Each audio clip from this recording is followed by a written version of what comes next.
Dans ce chapitre, nous allons voir les réactions anaboliques des glucides et leur régulation.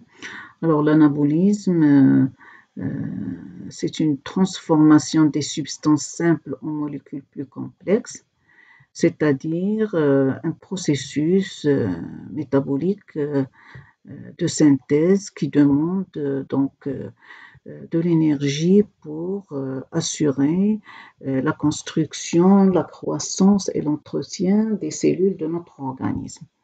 Donc, je répète que c'est des transformations de substances simples en molécules plus complexes, c'est-à-dire que les acides aminés vont se transformer en protéines, glucose en glycogène, les acides gras en lipides. Alors, on va commencer par la polymérisation du glucose en glycogène, donc la glycogénogenèse. Donc, c'est une synthèse de glycogène donc, à partir de molécules de glucose sous l'action d'une enzyme appelée la glycogène synthase. Et cette réaction de synthèse ou bien la glycogénogenèse, elle s'effectue comme toutes les réactions anaboliques au niveau du cytosol. Alors, comment s'effectue cette formation de glucogène? D'abord, le glucose doit être phosphorylé, c'est-à-dire que le glucose, pour qu'il soit fonctionnel, il doit être activé par une molécule de phosphate. Alors, le glucose est tout d'abord phosphorylé pour donner le glucose 6-phosphate. Après, il va être isomérisé pour donner le glucose 1-phosphate. Après, il va subir une deuxième activation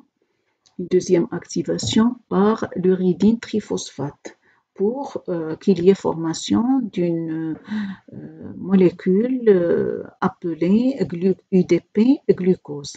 C'est à partir de ces UDP glucose qui vont être liés les uns avec les autres par des liaisons 1,4 que un résidu de glucogène va être formé. Alors, les UDP glucose, ils vont se lier les unes aux autres pour former une chaîne, donc en voie d'élongation. Et donc, après formation d'un certain nombre de résidus glucosylés, donc il va y avoir donc une liaison de ces différents résidus les uns aux autres par une enzyme que l'on appelle l'enzyme branchante ou encore appelée glycosyl 4,6 transférase. Et donc, il doit y avoir au moins un résidu de 2 unités pour qu'il y ait la ramification. Et les différents résidus vont être liés par des liaisons insises par leur nom branchante jusqu'à ce qu'on obtient donc le glucogène diséré ou bien le polysaccharide diséré. Et donc, le but du branchement ou bien des réactions de branchement, c'est d'abord l'augmentation de la solubilité, c'est-à-dire plus la molécule de glucose a des pointes ou bien des extrémités, plus il va y avoir une augmentation de sa solubilité, c'est-à-dire elle est plus soluble quand elle a plus de ramifications. Et aussi l'augmentation du nombre de résidus terminaux, c'est-à-dire les différentes pointes, permettent un recrutement plus rapide des molécules de glucose lors d'un besoin donc énergétique. Et le schéma donc vous montre un peu la chaîne des résidus glycosylés, c'est-à-dire les différentes molécules de glucose qui sont liées donc par les liaisons 1,4. Après, donc quand on a Donc un résidu de à peu près 8 à 10 molécules de glucose. Il y a l'intervention il y a l'intervention de l'enzyme branchante qui va assurer la liaison ainsi entre les différents résidus et ainsi de suite jusqu'à donc la formation du polysaccharide désiré. Schématiquement, comme vous le voyez, vous avez donc vous avez donc la molécule de glucose 6-phosphate qui va donc se transformer en glucose 1-phosphate. Après le glucose 1-phosphate, il va se transformer en glucose. Et après, donc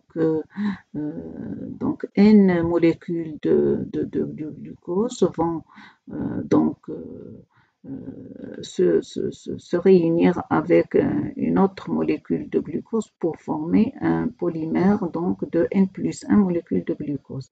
Et ceci donc grâce au glycogène synthase. Après, donc, l'élongation, elle est assurée, donc, c'est-à-dire les liaisons entre les différentes molécules de glucose sera assurée par des liaisons 1,4, donc l'élongation de la chaîne par la liaison alpha 1,4, et après, donc, les branchements entre les différents résidus de glucogène, donc il va être assuré par des liaisons alpha 1,6 grâce à l'enzyme branchante. Et donc, les réactions se poursuivent jusqu'à formation donc, du polysaccharide désiré. Maintenant, bien sûr, pour la réaction de dégradation de glucogène, c'est la glucogénolyse. Les tissus impliqués sont surtout le foie et les muscles. C'est là où donc, nous avons le stock de glucogène. Alors, le foie a la spécificité de participer donc, à la régulation de la glycémie. Et ceci grâce à ces différentes caractéristiques qui sont d'abord la présence de transporteurs de glucose insulino-dépendants, c'est-à-dire que les cellules du foie ont la capacité donc de synthétiser les transporteurs de glucose insulino-dépendants, c'est-à-dire qui permettent de transporter le glucose vers les cellules qui demandent l'insuline pour intégrer le glucose. Aussi la présence de récepteurs au glucagon, donc c'est au niveau du foie que nous avons les récepteurs de glucagon, et donc le glucagon, on sait que c'est une hormone hyperglycémiante, donc elle favorise un peu la régulation de la glycémie. Et aussi la présence de l'enzyme glucose 6-phosphatase, c'est une enzyme caractéristique du foie, et donc il y a le pouvoir de déphosphoryler le glucose pour pouvoir le libérer dans la circulation et par conséquent donc le réajustement de la glycémie.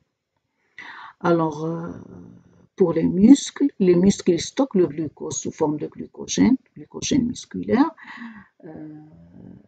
bien sûr pour une utilisation ultérieure, mais comme ils ne possèdent pas la glucose 6-phosphatase, ils ne peuvent pas libérer le glucose, donc ils ne peuvent pas participer à la régulation de la glycémie. Alors le glucose ou bien le stock de glucogène au niveau musculaire, il doit être strictement utilisé par le muscle, par exemple, pour son fonctionnement, c'est-à-dire lors d'un effort, lors d'une course, lors d'une activité physique en général.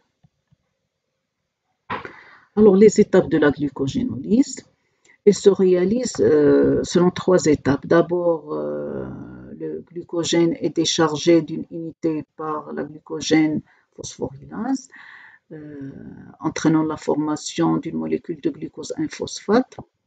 Bien sûr, cette étape, elle se passe dans le cytosol. Après, le glucose 1-phosphate est ensuite isomérisé en glucose 6-phosphate.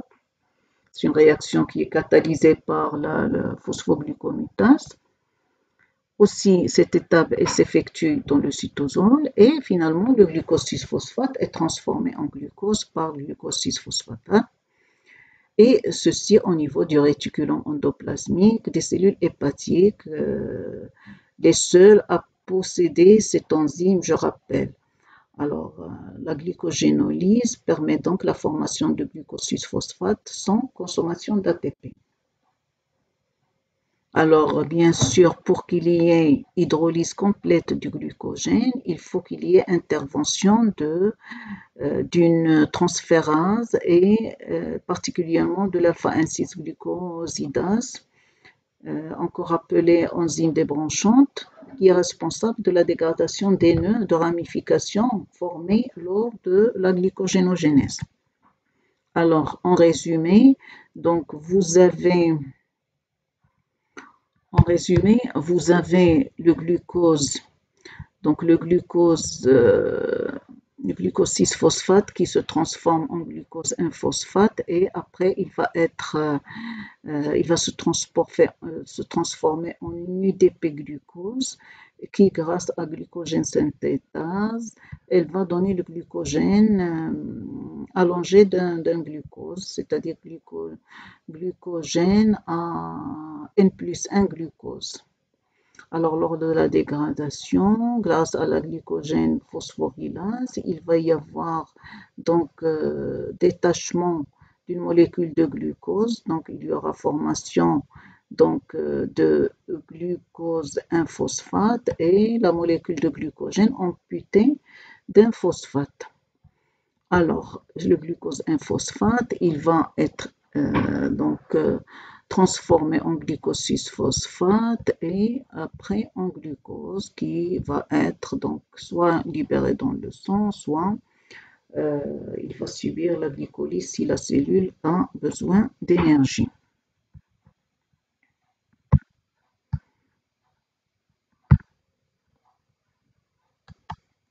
Alors, la régulation du glucogène est une régulation hormonale qui dépend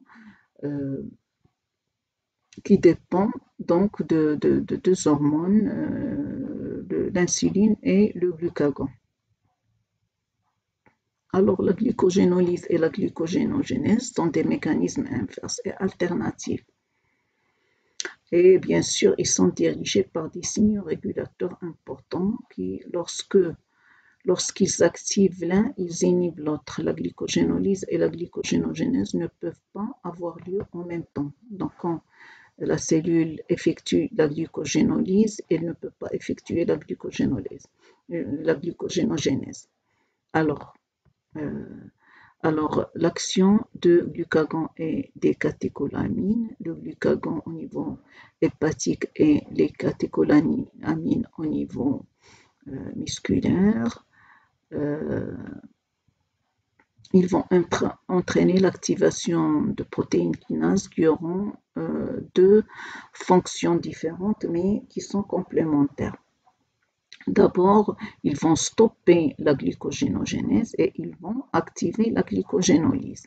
Alors, il va y avoir donc la phosphorylation de la glycogène synthase active pour la désactiver et la phosphorylation de la phosphorylase kinase inactive pour l'activer. Et donc ainsi, ils vont stopper la glycogénogénèse et ils vont activer la glycogénolyse. Alors schématiquement, vous avez donc sous l'action de l'adrénaline et du glucagon oxydation CA++, il va y avoir simulation de la glycogénolyse, donc le glucogène qui va être dégradé en glucose 1-phosphate qui va donc qui va se transformer en glucose 6-phosphate et après en glucose au niveau du foie. Et il va être libéré dans la circulation, alors qu'au niveau du muscle, il va être dégradé pour fournir de l'énergie en muscle ou bien transformé en lactate pour réintégrer le foie et resynthétiser le glucose. Bien sûr, il y a intervention l'enzyme débranchante pour défaire les nœuds et faciliter la dégradation de glucogène. La réaction inverse qui est la glucogénogenèse, alors elle est stimulée par l'insuline et donc l'insuline, il va entraîner l'activation du glucokinase au niveau du foie, induisant la diminution de la glycémie et donc il va favoriser la formation du glucose 6-phosphate pour donc favoriser la glycogénogenèse. On peut noter que l'exokinase, qui a la même fonction catalytique que le glucokinase, est moins spécifique dans le tissu hépatique et est inhibé par le glucose 6-phosphate. Alors l'insuline entraîne l'activation de phosphatase, donc c'est-à-dire les enzymes qui permettent donc la déphosphorylation du glucose, et donc il va y avoir l'insuline aura une action qui va déclencher la glycogénogenèse et qui va stopper la glycogénolyse. Alors comment?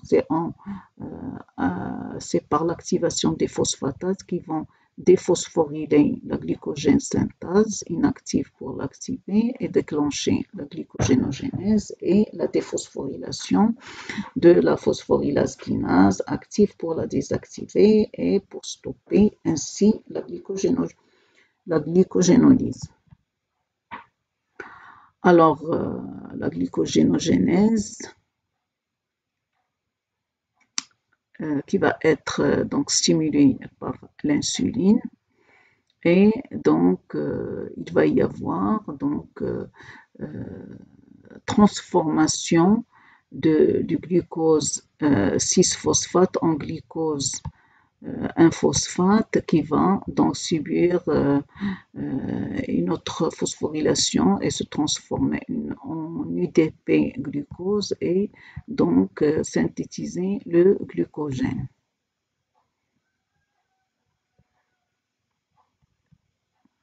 Les deux voies, ils sont résumés donc dans ce schéma qui montre la dégradation et la synthèse du glucogène et donc le carrefour glucose 6-phosphate. Alors, pour la régulation de la glycolyse, donc elle est la glycogénogenèse, elle est limitée par la pénétration du glucose, donc elle est limitée par les transporteurs, la phosphorylation, donc les hormones phosphorylantes, et par les synthases. Par contre, la glycogénolyse, elle est limitée par les phosphorylases et donc par le glucose 6-phosphatase qui va donc permettre donc la libération du glucose. Alors au niveau du foie, la glycogénolyse et la glycogénogenèse, elle est donc contrôlée par les conditions nutritionnelles, par exemple les moments de repas et les moments de jeûne. Et dans le muscle en fonction des besoins énergétiques, c'est-à-dire l'activité musculaire, exercice ou anoxie ou anorexie. Alors, la localisation des stocks de glucogène dans le foie il peut stocker 10% de sa masse en glucogène. Donc, pour l'organisme entier, à peu près 180 grammes par jour. Et donc, pour assurer sa fonction glycogénique. Bien sûr, le glucose, il est soit d'origine interne, c'est-à-dire à partir de la néoglucogénèse, soit d'origine externe, donc alimentaire. Donc, tout dépend donc de l'état de la cellule, c'est-à-dire l'état nourri ou bien l'état de jeûne. Pour le muscle strié, donc c'est aussi une réserve de glucogène, 300 grammes par jour. Et bien sûr, ce glucogène, il est utilisé uniquement pour les propres besoins énergétiques du muscle. Et ça provient essentiellement donc du glucose circulant, c'est-à-dire du glucose alimentaire. Alors, une autre forme d'anabolisme glucidique, donc l'anéoglucogénèse, c'est-à-dire la synthèse de glucose à partir de substances non glucidiques, et comme vous le voyez sur le schéma, à partir de glycérol.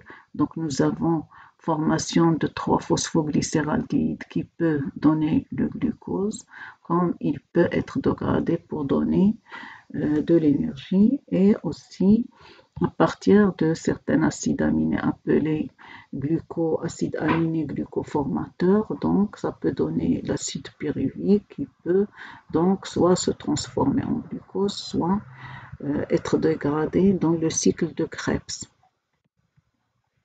La néoglucogénèse, c'est l'inverse de la glycolyse. Elle permet la production des glucides à partir de précurseurs non glucidiques. Elle est réalisée au niveau donc du cytosol, majoritairement au niveau du foie, mais également au niveau du rein, et principalement à partir d'acides aminés appelés acides aminés glucoformateurs. La néoglucogénèse est activée lors d'une période de jeûne prolongée, c'est-à-dire lorsque les nutriments apportés par la nutrition et les stocks de glucogène sont épuisés. Alors à ce moment-là, la néoglucogénèse vient pour satisfaire les besoins énergétiques de l'organisme. Donc, en cas donc, de manque d'ATP et d'un excès d'AMP. Alors, les précurseurs de la néoglucogénèse, c'est le lactate formé au niveau des muscles et transformé en pyruvate par l'action de la lactate déshydrogénase. À partir des acides aminés glucoformateurs, à partir du glycérol, comme on vient de voir. Et donc, les précurseurs seront convertis en intermédiaire de la glycolyse, donc le pyruvate pour le lactate et les acides aminés, et le dihydroxyacétone pour le glycérol. Alors, la néoglucogénèse est stimulée par le cortisol, par les hormones thyroïdiennes et par l'adrénaline. Le cortisol, parce que ça permet donc la protéolyse et donc la mobilisation des acides aminés à partir des protéines.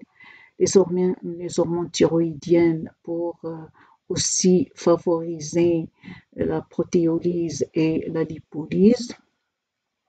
Donc la disponibilité en glycérol et en acides aminés pour assurer la néoglucogénèse, et l'adrénaline, le glucagon et les hormones de croissance, c'est pour réagir au niveau donc de l'augmentation de la disponibilité en glucose. Donc le glucagon, c'est une substance hyperglycémiante, donc il va chercher à alimenter l'organisme en glucose, donc à partir de substances non glucidiques. Alors, les interrelations métaboliques des glucides, il est important de préciser que les différentes voies métaboliques des glucides ne sont pas isolées les uns des autres, mais il existe bien des liens entre les différentes voies. Par exemple, au niveau de la glycolyse, on observe des relations avec les stocks glucérides de la cellule, c'est-à-dire la dégradation du glucogène entraîne la formation du glucose 6-phosphate. On observe des relations avec la voie des pentoses-phosphates, c'est-à-dire que le glucose et le glucose 6-phosphate rentrent dans la voie des pentoses-phosphates, et le fructose 6-phosphate et le glycéraldéhyde 3-phosphate sont synthétisés par la voie des pentoses-phosphates. On observe aussi des relations avec le métabolisme des lipides, notamment le glycérol formé suite à la dégradation des triglycérides, donc de la lipolyse, peut former des glycéraldéhydes phosphate et inversement. Au niveau du cycle de Krebs, donc on observe des relations avec le métabolisme des lipides, la dégradation des acides gras entraîne la formation d'acétyl-CoA. Le citrate se transforme défavorablement en isocitrate. De cette manière, on sera face à deux situations. Un manque d'ATP poussera le cycle de Krebs à se poursuivre et un excès d'ATP poussera le citrate à sortir de la mitochondrie, permettant la formation de l'acétyl-CoA qui va par la suite pouvoir entrer dans la formation des acides gras. Le citrate aura aussi également un rôle d'inhibition de la 6-phosphofructokinase et donc de la glycolyse. On observe des relations avec le métabolisme des protéines, c'est-à-dire que la dégradation des protéines peut entraîner la formation de pyruvate, d'acétyl-CoA, d'alpha-cétoglycérate, de fumérate et d'oxaloacétate. Et inversement, le pyruvate peut également être à l'origine de la formation d'acides aminés. Le malate peut traverser les membranes internes de la mitochondrie par la navette malate-aspartate pour aller dans le cytosol et reformer le glucose. Et certains acides aminés joueront ainsi un rôle important dans la néoglucogénèse. On parle d'acides aminés glucoformateurs. Et on peut noter aussi que le pyruvate peut être également reformé à partir d'alcool et de lactate. Alors voilà, donc vous avez schématiquement un peu le circuit des glucoses au niveau de l'intestin. Donc il y a absorption de glucose et d'autres causes. Ils vont partir vers le foie. Au niveau du foie, donc il va y avoir soit donc un stockage, soit une dégradation en cas de besoin de la cellule. Et dans le sang, donc il va y avoir le glucose pour ajuster la glycémie et au niveau du muscle pour être stocké ou bien pour être dégradé. Et les protéines musculaires peuvent être donc dégradées et donner des acides aminés qui peuvent être donc retransformés en pyruvate et ceci au niveau du foie et donner donc le glucose, c'est la néoglucogénèse. Et au niveau donc des autres tissus, la même chose, donc le glucose, soit il est dégradé, soit donc il va être stocké. Tout dépend donc des besoins de la cellule. Alors, pour le galactose et le fructose, donc grosso modo, ils vont être transformés en glucose au niveau du foie et donc rentrer dans les voies métaboliques du glucose. Et pour le récapitulatif, donc pour la régulation en général du métabolisme glucidique, donc cette régulation, elle dépend de la disponibilité du substrat qui est le glucose, qui peut être soit apporté par le nutriment, soit mobilisé à partir des réserves.